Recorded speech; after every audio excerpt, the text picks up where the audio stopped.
The Dunblane School massacre occurred at Dunblane Primary School on March 13, 1996. The gunman, 43-year-old Thomas Hamilton, entered the school armed with 4 handguns, shooting and killing 16 children and 1 adult before committing suicide. Along with the 1987 Hungerford massacre, 1989 Monkseaton shootings and the 2010 Cumbria shootings, it remains one of the deadliest criminal acts involving firearms in the history of the United Kingdom. Public debate subsequent to these events centered on gun control laws, including public petitions calling for a ban on private ownership of handguns and an official inquiry, the Cullen Report. In response to this debate, the Firearms Act 1997 and the Firearms Act 1997 were enacted, which effectively made private ownership of handguns illegal in the United Kingdom. Shooting. On the morning of Wednesday 13 March 1996, Thomas Hamilton was witnessed scraping ice off his van at approximately 8:15 a.m. outside his home at Kent Road in Stirling. He left a short time afterwards and drove approximately 5 miles north to Dunblane in his white van. He arrived on the grounds of Dunblane Primary School at around 9:30 a.m. and parked his van near to a telegraph pole in the car park of the school. Hamilton severed the cables at the bottom of the telegraph pole, which served nearby houses, with a set of pliers before making his way across the car park towards the school buildings. Hamilton headed towards the northwest of the school to a door near toilets and the school gymnasium. After gaining entry, he made his way to the gymnasium armed with 4 legally held handguns. 2 9mm Browning HP pistols and 2 Smith & Wesson M19.357 Magnum revolvers. He was also carrying 743 cartridges of ammunition. In the gym was a class of 28 Primary 1 pupils preparing for a PE lesson in the presence of 3 adult members of staff. Before entering the gymnasium, it is believed he fired 2 shots into the stage of the assembly hall and the girls' toilet. Upon entering the gymnasium, Hamilton was about to be confronted by Eileen Harrild, the PE teacher in charge of the lesson, before he started shooting rapidly and randomly. He shot Harrild, who sustained injuries to her arms and chest as she attempted to protect herself, and continued shooting into the gymnasium.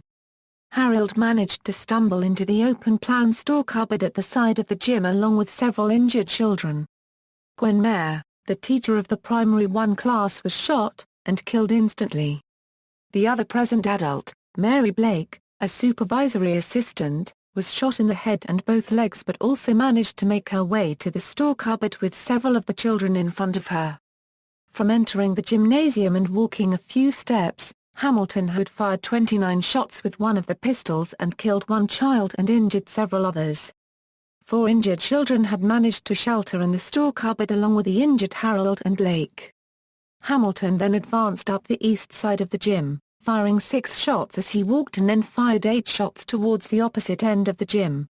He then proceeded towards the center of the gym, firing 16 shots at point-blank range at a group of children who had been incapacitated by his earlier shots. A Primary 7 pupil who was walking along the west side of the gym building at the time heard loud bangs and screams and looked inside the gym. Hamilton shot in his direction and the pupil was injured by flying glass before running away. From this position, Hamilton fired 24 cartridges in various directions. He fired shots towards a window next to the fire exit at the southeast end of the gym, possibly at an adult who was walking across the playground, and then fired 4 more shots in the same direction after opening the fire exit door. Hamilton then exited the gym briefly through the fire exit, firing another 4 shots towards the cloakroom of the library, striking and injuring Grace Tweddle, another member of staff at the school. In the mobile classroom closest to the fire exit where Hamilton was standing, Catherine Gordon saw him firing shots and instructed her Primary 7 class to get down onto the floor before Hamilton fired 9 bullets into the classroom, striking books and equipment. 1 bullet passed through a chair where a child had been sitting seconds beforehand. Hamilton then re-entered the gym and dropped the pistol he was using and equipped himself with one of the 2 revolvers. He put the barrel of the gun in his mouth, pointed it upwards and pulled the trigger, killing himself. A total of 32 people sustained gunshot wounds inflicted by Hamilton over a 3-4-minute period, 16 of whom were fatally wounded in the gymnasium, which included Gwen and 15 of her pupils. One other child died later en route to hospital. Emergency response. The first call to the police was made at 9:41 a.m. by the headmaster of the school, Ronald Taylor, who had been alerted by Assistant Headmistress Agnes Awlson to the possibility of a gunman on the school premises. Awlson had informed Taylor that she heard screaming inside the gymnasium and had seen what she thought to be cartridges on the ground, whilst Taylor had been aware of loud noises which he assumed to have been from builders on site that he had not been informed of. Whilst on his way to the gym, the shooting ended, and when he saw what had happened ran back to his office and told Deputy Headmistress Fiona Edington to call for ambulances, which was made at 9:43 a.m. The first ambulance arrived on the scene at 9:57 a.m. in response to the call made at 9:43 a.m. Another medical team from Dunblane Health Centre arrived at 10:04 a.m. which included doctors and a nurse, who were involved in the initial resuscitation of the injured. Medical teams from the health centres in the nearby towns of Down and Callander arrived shortly afterwards. The Accident and Emergency Department at Stirling Royal Infirmary had also been informed of a major incident involving multiple casualties at 9:48 a.m. and the first of a number of medical teams from the hospital arrived at 10:15 a.m. Another medical team from the Falkirk District Royal Infirmary arrived at 10:35 a.m. By approximately 11:10 a.m., all of the injured victims had been taken to Stirling Royal Infirmary for medical treatment. One victim died en route to the hospital. Upon examination, several of the patients were transferred to Falkirk District Royal Infirmary and Falkirk and some to the Royal Hospital for Sick Children in Glasgow. Perpetrator. There were no complaints to police regarding Hamilton's behaviour towards the young boys who attended the youth clubs he directed. Complaints had been made of his having taken photographs of semi-naked boys without parental consent. Hamilton had briefly been a scout leader. Initially, in July 1973, he was appointed assistant leader with the 4th/6th Stirling of the Scout Association. In the autumn of that year, he was seconded as leader to the 24th Stirlingshire Troop, which was being revived. However, several complaints were made about his leadership, including 2 occasions when scouts were forced to sleep with Hamilton in his van during hill walking expeditions. Within months, on May 13, 1974, Hamilton's scout warrant was withdrawn, with the county commissioner stating that he was suspicious of his moral intentions towards boys.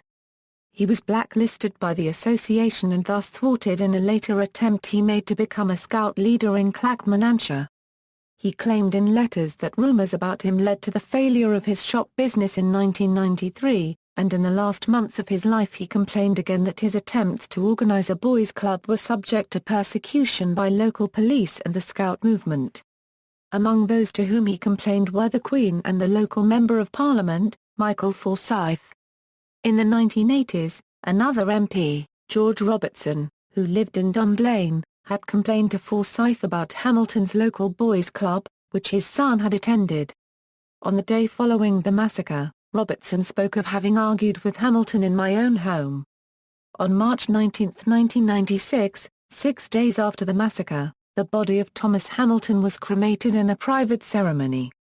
Political impact, gun control. The Cullen inquiry into the massacre recommended that the government introduce tighter controls on handgun ownership and consider whether an outright ban on private ownership would be in the public interest and the alternative.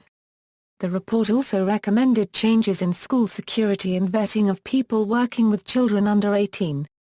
The Home Affairs Select Committee agreed with the need for restrictions on gun ownership but stated that a handgun ban was not appropriate. A small group, known as the Gun Control Network, was founded in the aftermath of the shootings and was supported by some parents of victims at Dunblane and of the Hungerford massacre.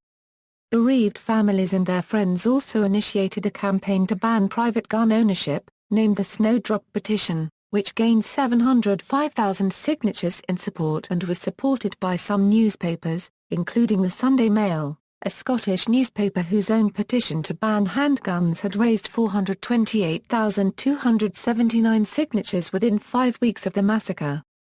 In response to this public debate, the then current Conservative government of John Major introduced a ban on all cartridge ammunition handguns with the exception of .22 caliber single-shot weapons in England, Scotland and Wales.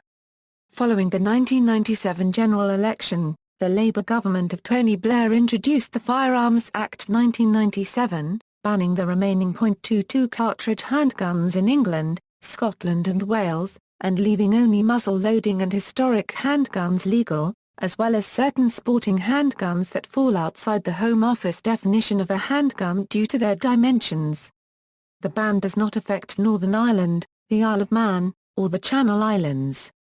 Security in schools, particularly primary schools, was improved in response to the Dunblane massacre and two other violent incidents which occurred at around the same time, the murder of Philip Lawrence, a head teacher in London, and the wounding of 6 children and Lisa Potts, a nursery teacher, at a Wolverhampton nursery school. Many schools put up high perimeter fences and door entry systems which exist to this day. Criticism of the judiciary, evidence of previous police interaction with Hamilton was presented to the Cullen inquiry but later sealed under a closure order to prevent publication for 100 years. The official reason for sealing the documents was to protect the identities of children, but this led to accusations of a cover-up intended to protect the reputations of officials.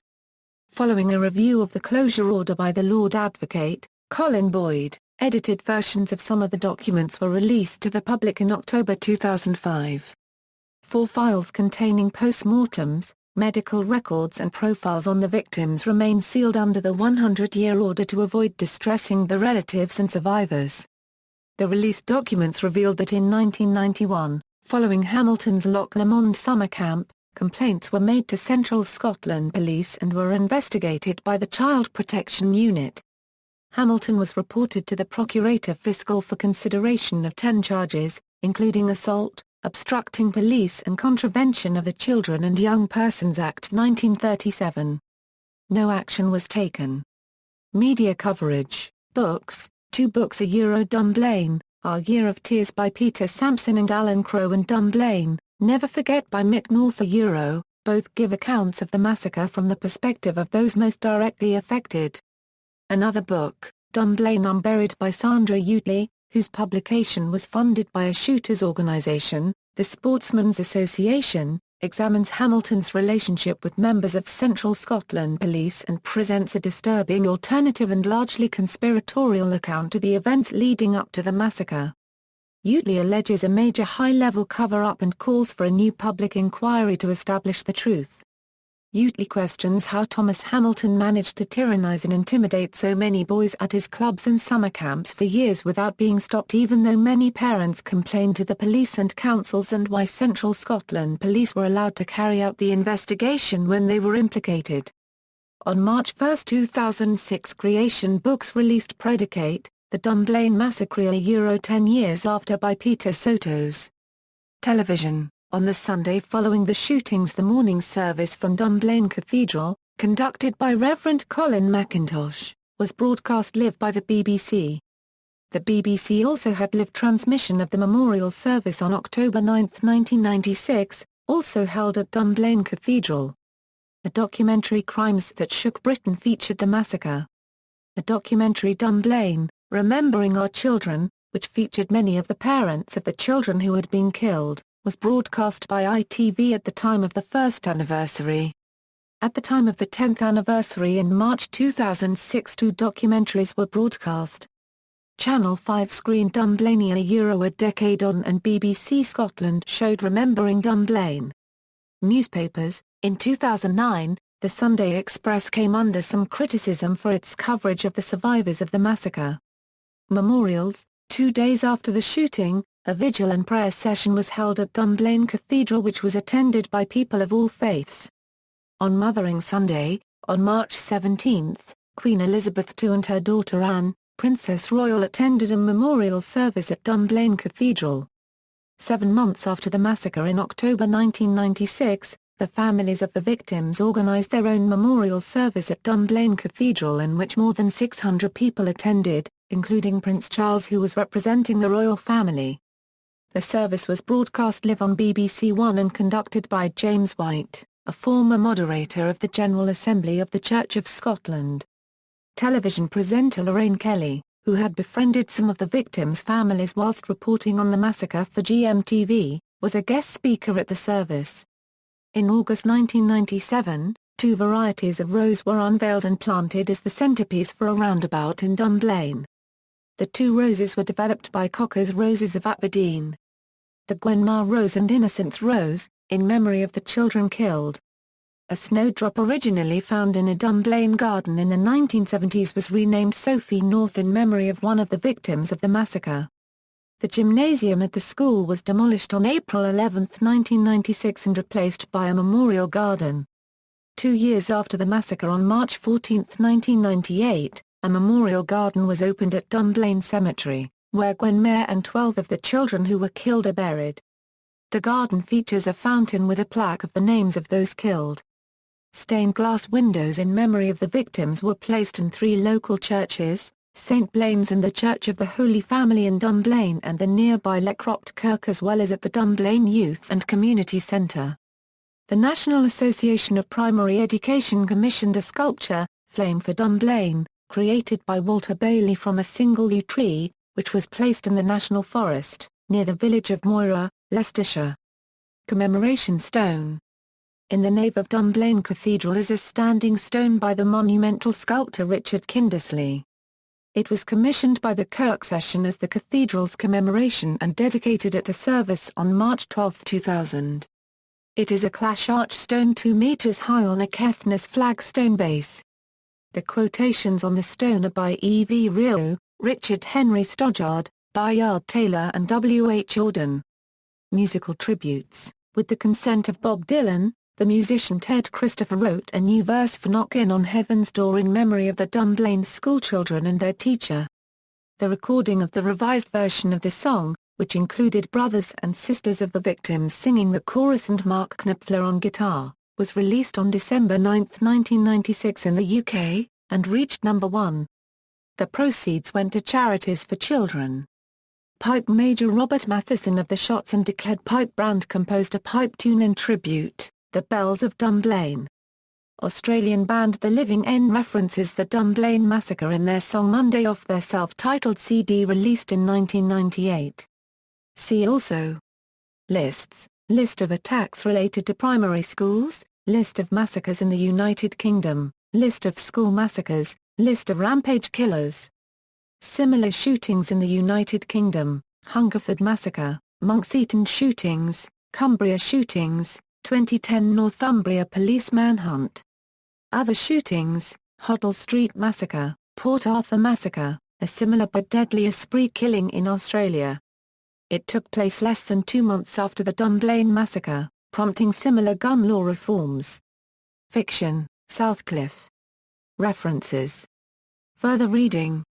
External links: the transcript of the 1996 Cullen Inquiry into the Dunblane Massacre, official text of the Firearms Act, 1997 as enforced today within the United Kingdom, from the UK Statute Law Database Prohibition of Weapons and Ammunition and Control of Small Caliber Pistols, official text of the Firearms Act, 1997 as enforced today within the United Kingdom, from the UK Statute Law Database Prohibition of Small Caliber Pistols, after Dunblane Gun Control in the UK 1996 Euro 2001, Dunblane Papers released, a timeline of the massacre.